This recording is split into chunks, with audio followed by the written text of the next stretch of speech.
You're not on the org chart, Harper. You're just a technical advisor. Please remember your lane. That's what the CFO said when I flagged a security flaw in the product's payment pipeline. A flaw that, if exploited, could have tanked the entire Series B. I had the patch ready, documented, signed off by audit. But that smug weasel, grinning like his Shopify vest made him immortal, just closed my tab on the shared screen and said he'd loop devs in later. I didn't argue, I just smiled, made a note, and uploaded the patch into the inactive staging environment I still controlled. Quietly. Because if there's one thing you learn as a woman in tech, especially one pushing 40 who's already been burned by co-founder drama, it's that silence buys you time and time buys you leverage. The truth? I wasn't even supposed to be here. 6 months ago, I was pulled back in like a ghost through a backdoor clause no one remembered writing. Clause 6.4b. Founding technical architect may be reinstated as critical systems consultant in the event of strategic restructuring. Translation: if shit hits the fan, bring Harper back. Well, it hit. Hard. Their original platform was held together by Red Bull, wishful thinking, and 6-year-old AWS credits. The CEO, Tyler, had begged me to return after their launch window collapsed. Back-end failures, data leaks, user churn so high it made VCs nervous. I took the call while cooking dinner, didn't say yes right away, made him read the clause aloud, just to hear the humility crack in his voice. Then I came back, and like I always do, I fixed it. Not with fanfare, not with slides, just clean systems, airtight compliance layers, automated risk dashboards, and a licensing model that finally passed legal review without looking like it was written by a drunk intern. If you're still listening to this and haven't subscribed yet, hey, 97% of people don't. But it keeps this madness going, so give it a like, drop a sub. It really helps the team behind the scenes. All right, back to it. They handed me the flaming wreck of a company and I built them a runway. But here's the catch. No one wants to credit the repair woman when the plane starts flying again. They want new blood, flashy decks, a story they can pitch to funds without having to explain how the founder's ex had to duct tape the engine back together. So they started icing me out. First, my invites to sprint planning quietly disappeared. Then Tyler forgot to include me in strategy syncs. Suddenly, I wasn't on any mailing list for the Series B prep, even though my compliance doc had been copy-pasted into the investor due diligence packet with my name scrubbed out. And when I called it out, silence. Then a miscommunication apology, then nothing. That's when the new VP of product arrived. Chase Danner, MBA slick, hair too neat, voice like a TED Talk with a superiority complex. He shook my hand with 2 fingers like I'd handed him a wet napkin.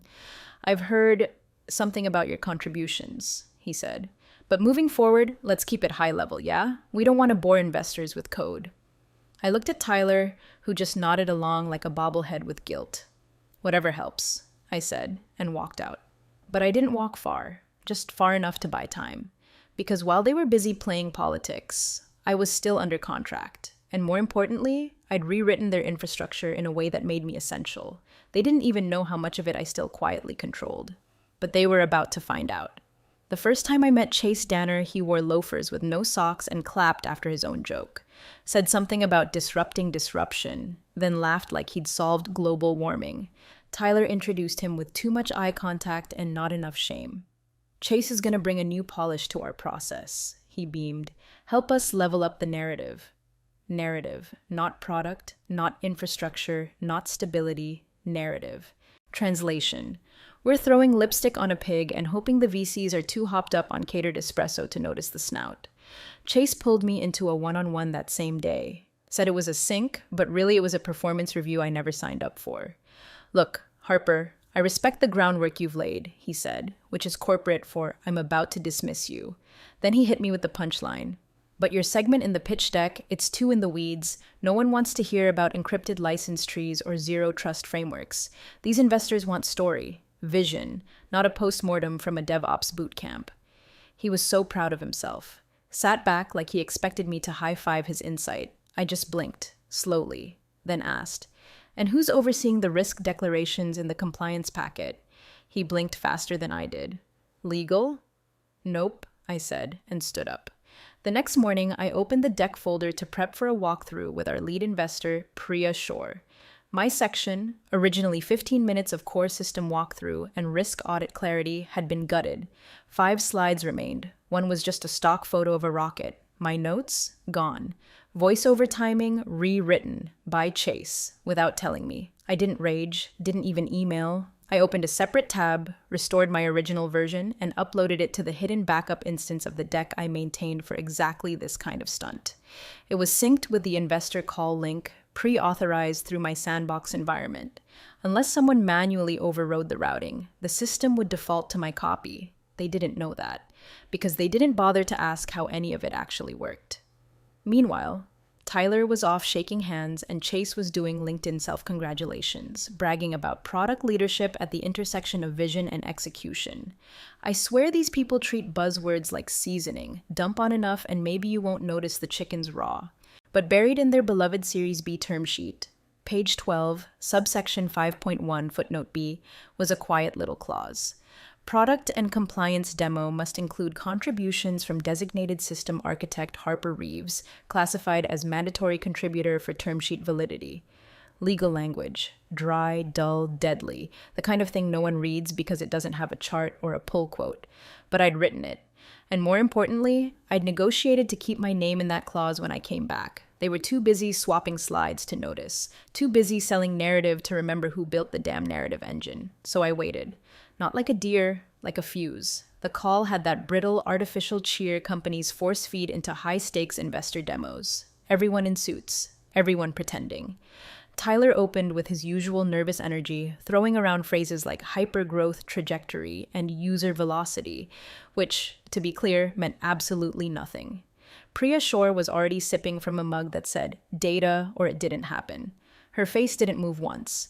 They ran through the fluff, branding, team intros, pipeline, which Chase insisted on narrating himself. He was slick, I'll give him that. Knew how to fill a slide with shiny buzzwords and make mediocrity sound like genius. But I watched his jaw twitch every time Priya asked a technical question he had to redirect. That's when my name would come up, begrudgingly, like a pill stuck in his throat. And now, he said, with the cadence of a man handing off something he wants no part of, we'll hear briefly from our systems advisor, Harper Reeves, to walk us through compliance and IP structures. I was already unmuted. Slide 11, the one he'd gutted and replaced. But thanks to the backup route I'd wired weeks ago, my original deck loaded instead. And there it was, my voiceover syncing cleanly, visuals crisp, full schema in motion. The data integrity validation map populated in real time. The risk flow animation ran flawlessly. Investors leaned in. Even Priya looked up. I'd made it exactly 2 minutes in. Just long enough to explain how our IP is sandboxed into license-specific sublayers, making misuse traceable and prosecution airtight. When Chase cut in. Not gently, not diplomatically, just raw ego and panic. Harper, stop. You're fired. Leave now. You're done here. He said it live, on the call, in front of every investor. No eye contact, just words delivered like a blowtorch to the throat. I didn't flinch, didn't breathe, just reached forward and closed the laptop. No dramatic pause, no speech, just a faint smile like I'd been expecting it, because I had.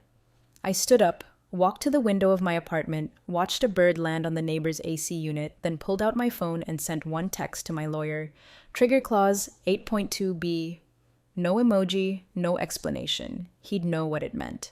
Back in the Zoom, I'm told, silence bloomed like mold. One investor adjusted her glasses. Another unmuted, hesitated, then muted again. Someone typed in the chat. What just happened? Tyler froze. Chase acted like he'd just kicked over a chair and didn't know how to pick it back up. Their CTO, who had barely looked up the whole call, started frantically flipping through the term sheet printout in his lap. And Priya? Priya said nothing. She just lowered her mug, set it gently on her desk, and opened a PDF. Page 2, clause 2.4. And I was no longer in the room to explain what it meant, but they were about to find out. The first words that broke the stunned vacuum after I logged off came from Priya Shore, and they weren't warm. They were clinical, razor sharp, and so calm they made everyone on that call feel the temperature drop 10 degrees. Why was Miss Reeves removed mid-presentation? It wasn't a suggestion. It wasn't curiosity. It was discovery protocol. Tyler blinked so hard I'm surprised his contacts didn't eject. He opened his mouth and nothing came out for 3 full seconds. Then he leaned toward the camera, like proximity would somehow sell the lie better. We've been realigning strategy internally, he started. We felt it was time to, streamline. Stop. That was Priya. Just one word. Not raised, not rushed, just definitive. She didn't even look up from the printout in her lap. Clause 2.4, she said, flipping the page once for effect. Funding is contingent on Harper Reeves's active participation in the design, delivery, and support of all core infrastructure systems through the close of Series B. Another pause. Then, who approved this firing? The silence was the kind that makes your eardrums hurt. Tyler's face flushed. The CTO looked like he wanted to melt through his chair. Legal wasn't even in the room. Or if they were, they sure as hell weren't raising their hand. Chase, ever the frat house philosopher, shrugged like he'd just spilled beer on a rug. She wasn't essential, he said. We've got everything covered.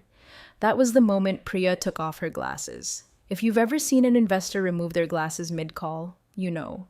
It's not to clean them. It's not about vision. It's the calm before they open the emergency exit door mid-flight. Covered, she repeated slowly. So the license key management she authored, who owns those now? Crickets. The liability schema for third-party data handling that passed audit last week? Chase blinked like she'd spoken Swahili. The compliance framework that your legal team included verbatim in the diligence packet? She leaned forward. Are you telling me none of that required her active participation? She was just technical, Tyler offered weakly. We have others who signed off on this? No answer. Because here's what they didn't get, what most men like Chase never get. They thought I was the code monkey. The quiet one in the corner typing syntax and mumbling about compliance. They didn't realize I had embedded myself like a spinal cord into every function they now relied on to pass legal, to secure data partners, to even hold the Series B term sheet together. I wasn't a node, I was the backbone. And now the skeleton had walked off. What happened next wasn't drama, it was decay. The realization spreading through every exec in that room that they had no map, no compass, and the forest fire was already burning. Chase tried again. We'll get her back on. It's just a contract issue. Priya cocked her head. You fired her live on a recorded investor call after her segment began. That's not a contract issue. That's a breach. She muted herself. Then she left the call. Not a flounce, not a tantrum, just a precision kill shot and exit. Tyler looked like someone had pulled his spine out through his ear canal. One engineer pinged Slack. What just happened? Priya rage quit? No, she didn't rage. She confirmed. Back in my apartment, my phone buzzed. My lawyer's reply. Clause 82B activated, standing by. I turned off notifications, boiled water for tea, let them scramble. The real panic hadn't even started. At 10:43 a.m., the investment firm's legal counsel sent a single-line email to the company's internal legal alias. No greeting, no signature, just confirm Harper Reeves's current role and system access status by 5 p.m. EST today or funding is suspended. That email hit like a lightning strike inside a termite-riddled attic. The fire didn't spread, it exploded. Tyler called an emergency leadership sync. Chase came in late, still chewing something, half smiling like it was all a clerical misunderstanding. The CTO looked pale and glassy-eyed, as if realizing in real time just how many systems had Harper's fingerprints coded into their DNA. Legal stammered something about reviewing contracts. They hadn't even pulled mine yet. Meanwhile, IT tried to get clever. They assumed I'd be like the rest of the consultants they could freeze and reinstate with a few toggles in Okta. So they tried re-enabling my old account. Reset password, restore roles, role access forward. Nothing worked. What they didn't know, and never thought to ask, was that at 5:19 that same morning, I'd already deactivated my account from the inside. Because I'd built the authentication ladder myself. I knew every route, every dependency chain, every recovery loophole. And I'd rewritten the privilege thresholds weeks ago, rerouting them through a self-expiring key that, once triggered, revoked admin access and locked the system behind an escrowed third-party vault. They needed me to unlock it. I needed nothing. By noon, a whisper campaign had started inside Slack. Engineers were screenshotting buried commit logs showing my author stamps on major framework modules. One found a flowchart labeled Liability Exposure Proxy Layer with a note in the corner, HR, my initials, next to the compliance director's sign-off. Someone else posted a screenshot of the encrypted licensing tree. Every digital certificate for third-party integration still tethered to a root key issued under my temp credentials. Someone else posted a time-stamped PDF titled Data Handling Memo, Phase 2, marked confidential, authored by me. Each file was another domino. Chase, cornered but too arrogant to feel it yet, tried to get ahead of it. He issued a company-wide message. Just to clarify, Harper was one of several contributors to our system planning. While valuable, her work was transitional and has been fully absorbed by internal teams. He thought that would be the end of it, until one engineer replied publicly to the thread. Respectfully, that's false. Half the current deployment plan links directly to her sandbox, and we still don't have access to the vendor compliance license. Legal's been asking for days. No emoji, no sarcasm, just facts. The CTO messaged Chase directly. This isn't manageable. You need to fix this now. But there was nothing to fix. Not quickly, not legally, not without me. I watched it all unfold without typing a word. Didn't log into Slack. Didn't post. Didn't call. They had spent 6 months treating me like a plug-and-play module. Now they were realizing I'd been the motherboard the entire time, and I'd just powered down. The board call started at 11:17 p.m., cameras off, voices low, no preamble, just the sound of heavy breathing, paper shuffling, and the occasional clink of someone pouring bourbon into a glass. Tyler opened it with the energy of a man who'd been dragged behind a truck for 8 hours. Thanks for joining. We've had some developments.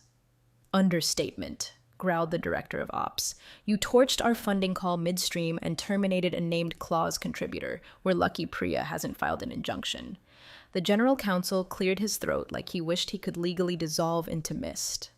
I've reviewed the term sheet again. Clause 2.4 is non-negotiable. Harper Reeves's involvement is not symbolic, it's structural. She's tied into every tech deliverable from phase 1 through post-close audit. She's just one consultant. Chase cut in, voice brittle. No, she isn't, counsel snapped. And if you'd read anything I sent the last 2 quarters, you'd know that. We've already breached 2 vendor agreements by losing her signature authority. 3 more will lapse in 72 hours if she doesn't authorize license handoff. We are legally cornered. The silence that followed wasn't confusion, it was recognition. They weren't running a company anymore. They were standing in the middle of a controlled burn with gasoline on their shoes. An emergency outreach went out to me that night, sent through 3 different inboxes, 2 text messages, 1 Slack DM from Tyler himself, labeled high priority by just need to talk. I watched them all come in, unread. I didn't answer. I had no reason to. They'd made their decision. I was just letting them live in it. The next day, Priya's team released a quiet inquiry to a background verification service. Standard due diligence stuff, except this time it wasn't about code or compliance. It was about character. And what they found about Chase was enough to make even Tyler's voice crack on the next call. Turns out, at his last startup, one funded under Priya's smaller VC umbrella, Chase had overlooked a financial misreporting incident tied to customer churn metrics. Nothing criminal, but deeply unethical, swept under the rug during acquisition, but the report was still floating in the investor archives. Priya found it in under 6 hours. Why wasn't this flagged in the hiring process? Someone on the board asked. Tyler had no answer. He'd vouched for Chase personally. Fraternity ties, shared trust, all that legacy garbage they love to call gut instinct. Meanwhile, my original contract finally resurfaced. Counsel read it aloud like he was narrating a war crime. The undersigned, Harper Reeves, is designated as critical consultant per Section 3.1a. Furthermore, under 8.2b, Ms. Reeves retains fallback licensing rights to any IP she personally authored, should material breach or involuntary removal occur during active funding cycles. Someone coughed. Fallback licensing rights?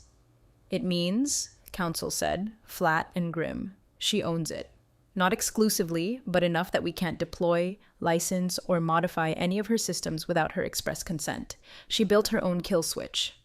Can we reverse it? Someone asked quietly. No. And then, She really didn't tell anyone?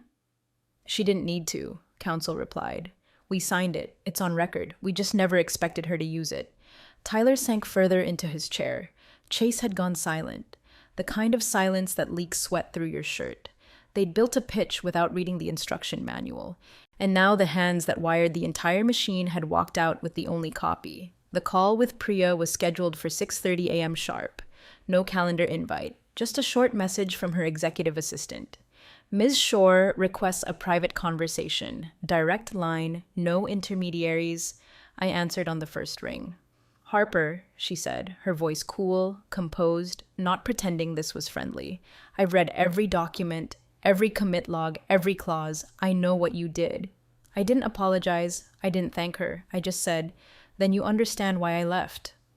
There was a beat of silence on her end, not hesitation, respect. I do, she said. I also understand that this company cannot secure Series B without your consent. Another pause.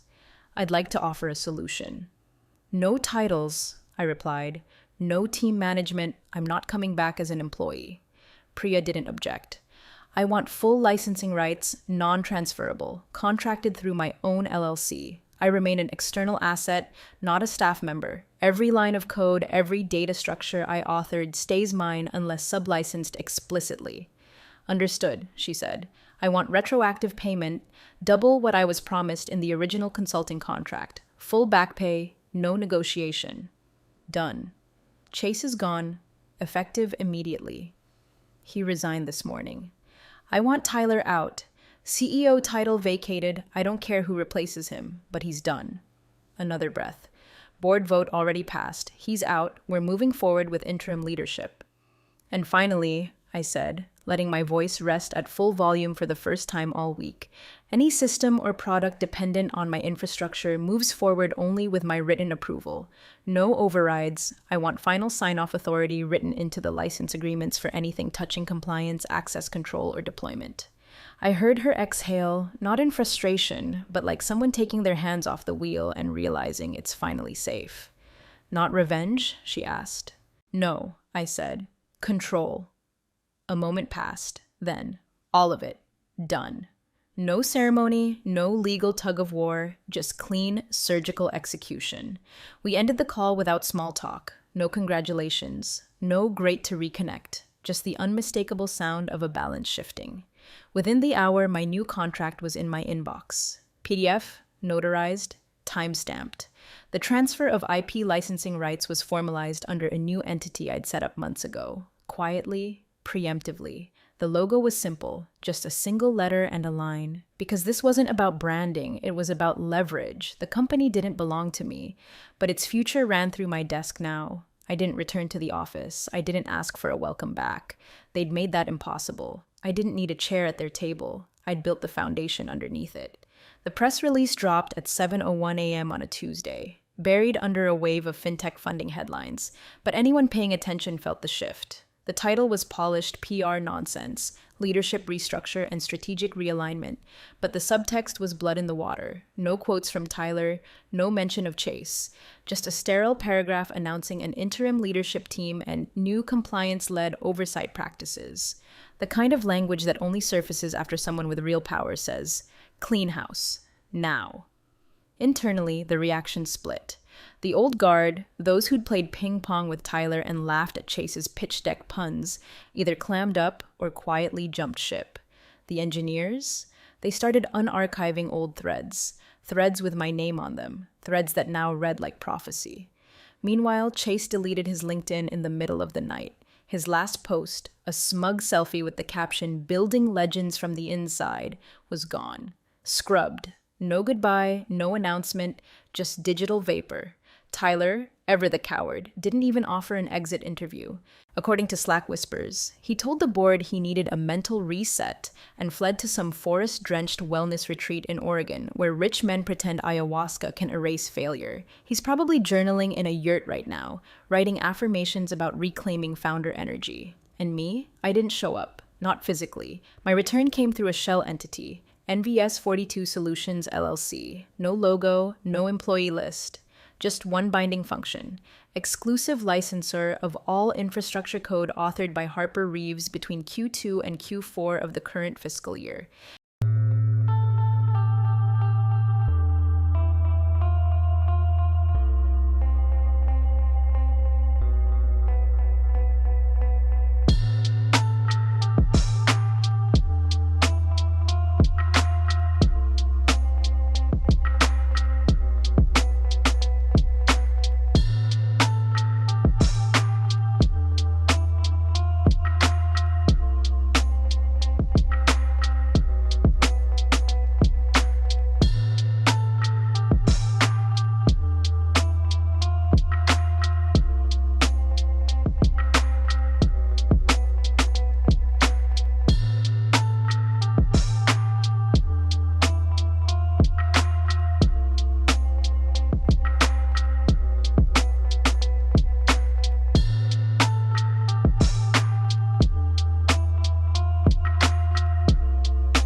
Every system that mattered, it now operated under a sub-licensed key through NVS 42.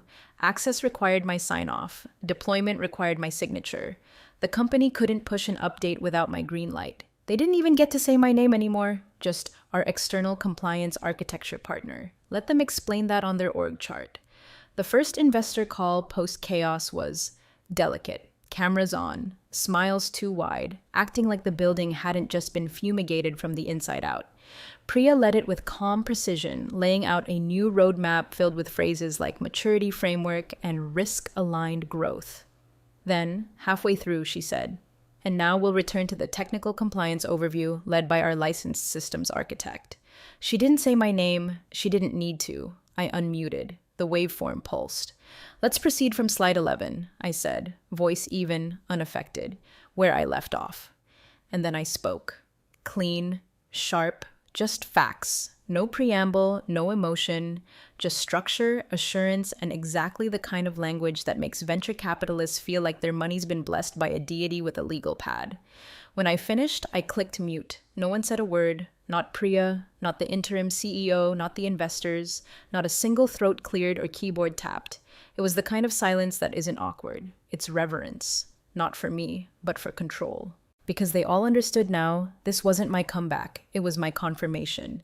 The girl they fired, she never came back. The woman on that call, she never left. It's late. Not midnight late, just that soft, breathable hour when the streets start folding into themselves and no one's in a rush anymore. I'm at a corner cafe, the kind with mismatched chairs and a barista who doesn't judge how long you linger. The tea is lukewarm. The lighting is amber. My laptop hums quietly beside a half-eaten almond tart I forgot I ordered. I'm not in an office. I don't need to be. I check my inbox. No rush, just habit. The latest investor report is sitting there stamped and final. Series B, confirmed. Oversubscribed even. Priya's firm doubled their position. The board voted to make external compliance oversight permanent. And buried in the appendix, there it is in print. All infrastructure systems currently under license to NVS 42 Solutions with final technical authority retained by Harper Reeves. No press release named me. No internal memo welcomed me back. They wouldn't dare, not after what happened. But the paperwork speaks louder than the posturing ever could. I opened the term sheet again. Page 2, clause 2.4. The one they skipped over. The one no one thought mattered. It's still there, unchanged.